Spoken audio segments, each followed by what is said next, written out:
बिस्मिल्लाहिर्रहमानिर्रहीम। अस्सलाम वालेकुम।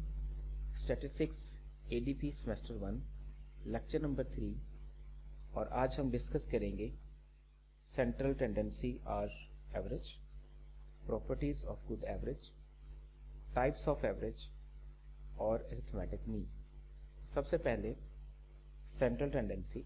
सेंट्रल टेंडेंसी, इसको हम मरकजी रुझान भी कहते हैं, एक ऐसी वैल्यू जिससे हम पूरे डाटा का एनालिसिस करें या वो पूरे डाटा को रिप्रेजेंट कर रही हो तो उसको हम सेंट्रल टेंडेंसी कहते हैं। इसकी फॉर्मल डेफिनेशन ये होगी, a single quantitative measure which could be used to indicate the center of the distribution is called central tendency.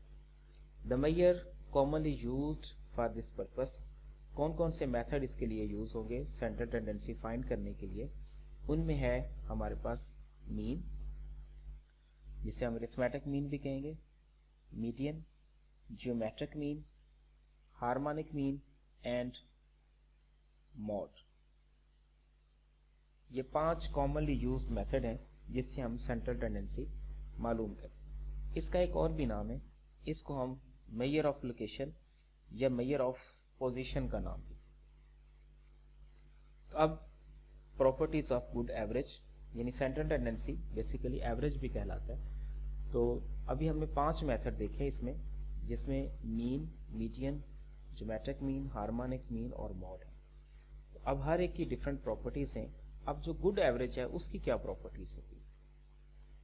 उसकी प्रॉपर्टी ये है कि ये वेल डिफाइंड होगी, इसकी एक खास डेफिनेशन होगी जिसके तहत हम उसको डिफाइन करेंगे और उसको मालूम करेंगे। ये समझने में बहुत आसान होगी और कैलकुलेट करना इसको बहुत आसान होगा। ये तमाम वैल्यूज पे डिपेंड करेंगे। एक भी वैल्यू चेंज करेंगे तो उसकी जो न्यूमेरिकल वैल्यू है वो चेंज हो जाएगी, यानी उसकी सेंट्रल टेंडेंसी चेंज हो जाएगी। It is capable for mathematical treatment. इसके लिए कोई खास मैथमेटिकल फॉर्मूला डिफाइंड हो और उस फॉर्मूले को क्विकली और इजीली कैलकुलेट किया जा सके। लेकिन जो गुड एवरेज है वो एक्सट्रीम वैल्यू से इफेक्टेड नहीं होती। It is not affected by the extreme values. तो जैसे जैसे हम इसको स्टडी करेंगे और आगे डिफरेंट टाइप्स को हम डिस्कस करेंगे तो उनमें इसकी प्रॉपर्टीज को भी साथ साथ हम डिस्कस करते जाएंगे कि इनमें से कौन सी प्रॉपर्टी, कौन सी एवरेज, कौन सी प्रॉपर्टीज होल्ड करती है। उसके बाद है टाइप ऑफ एवरेज। अब एवरेज की कितनी टाइप्स हैं इसको हम पहले भी देख चुके हैं। अरिथमेटिक मीन, जिसे हम सिंपल मीन भी कहते थे, and weighted mean.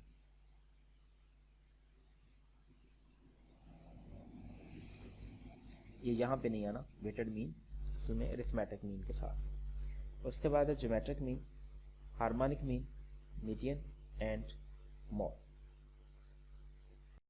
Arithmetic mean, it is defined as a value obtained by dividing the sum of all observations by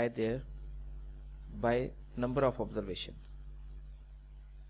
और मीन हम इस तरह, यानी अरिथमेटिक मीन हम इस तरह से डिफाइन करेंगे कि हमारे पास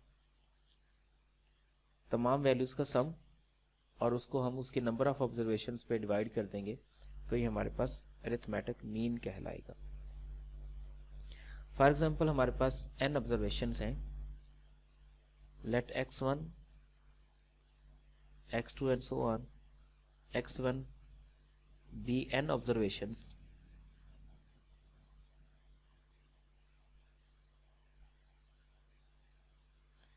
n observations, then arithmetic mean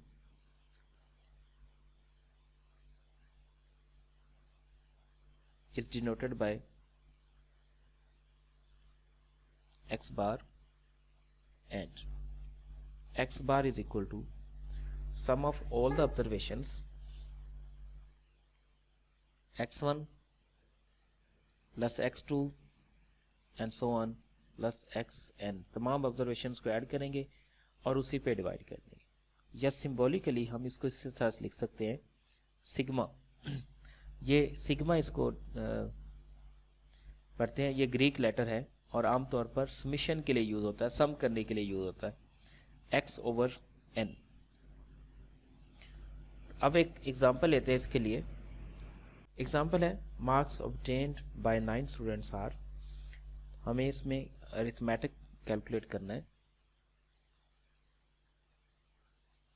calculate arithmetic mean. तो इसके लिए हम क्या करेंगे, x bar is equal to summation of all the values divided by number of values. अब सारी वैल्यूज क्या है इसमें, यही 45 प्लस 32 प्लस 37 प्लस 46 प्लस 39 प्लस 36, तमाम वैल्यूज हम लिख लेंगे और उसको नंबर ऑफ ऑब्जर्वेशन 9 है तो उसको 9 पे डिवाइड कर देंगे।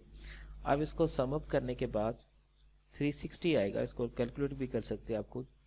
और उसको 9 पे डिवाइड किया तो हमारे पास क्या आ गया कि एवरेज उसकी 40 मार्क्स आ गए। वेटेड मीन, जब डाटा में से हर ऑब्जर्वेशन की इंपॉर्टेंस इक्वल ना हो, उसको डिफरेंट वेटेज दी जाए, प्रेफरेंस दी जाए, तो इसको हम वेट कहते हैं। When the observation are not of equal importance and every value of the data, every data value in the data set is assigned a certain weight according to suitable criterion। किसी खास situation में अगर को उसको कुछ importance दी जाती है तो वो उसका वेट कहलाती है। और अगर हमारे पास n ऑब्जर्वेशंस हैं, x1 x2 x3 and so on xn, और हर एक का वेट अलग अलग डिफाइन किया है, x1 का वेट w1, x2 का वेट w2 एंड xn का वेट wn, तो फिर इसका वेटेड मीन हम इस तरह से डिनोट करेंगे और उसको डिफाइन इस तरह से किया जाएगा कि तमाम वैल्यूज को उसके वेट के साथ मल्टीप्लाई कर देंगे और टोटल वेट के साथ हम उसको डिवाइड कर देंगे। तो ये हमारे पास क्या कहलाएगा, ये वेटेड मीन कहलाएगा। और सिंबॉलिकली हम इसको इस फॉर्म में लिखेंगे, ये समेशन है, पहले हर वैल्यू को मल्टीप्लाई करेंगे उसके वेट के साथ, फिर उसको ऐड कर लेंगे और बटे में क्या आ जाएगा, फ्रैक्शन में उस सारे वेट का सम आ जाएगा। तो इसको हम क्या कहेंगे, वेटेड मीन का नाम देंगे। तो यहाँ पे एक एग्जांपल है कि इसका हमने वेटेड मीन कैलकुलेट करना है। तो वेटेड मीन कैलकुलेट करने का फॉर्मूला ये है,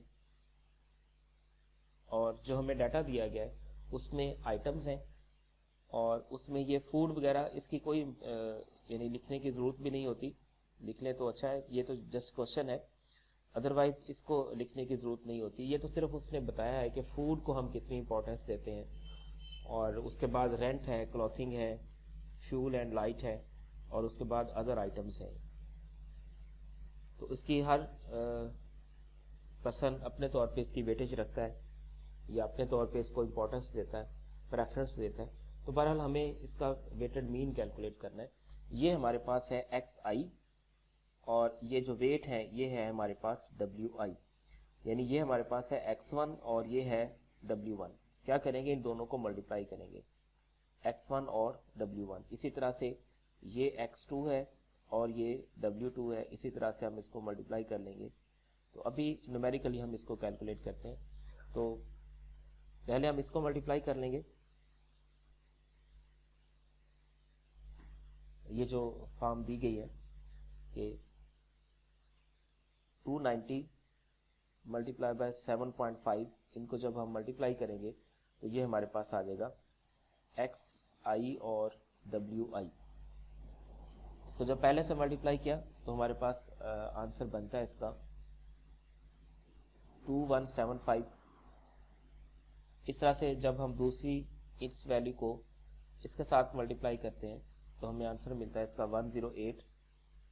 इस तरह से ये वैल्यू इसके साथ मल्टीप्लाई होगी, इसका आंसर हमें मिलता है 147। इसी तरह से 75 और 37.5।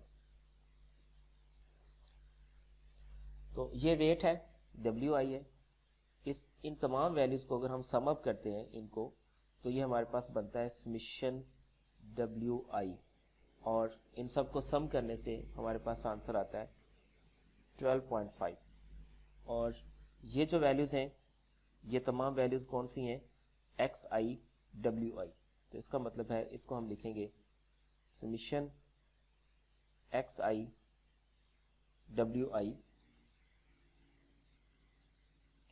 और इन सब को सम किया तो हमारे पास आंसर आता है 2542.5।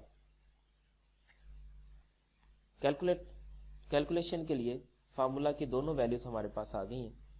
समीशन XI WI वो है हमारे पास 2542.5 ओवर 12.5। इनको डिवाइड करने से हमारे पास आंसर आता है 203.4। ठीक, ये हमारे पास है वेटेड मीन और ये आपकी एक असाइनमेंट है। असाइनमेंट को सॉल्व करेंगे आप।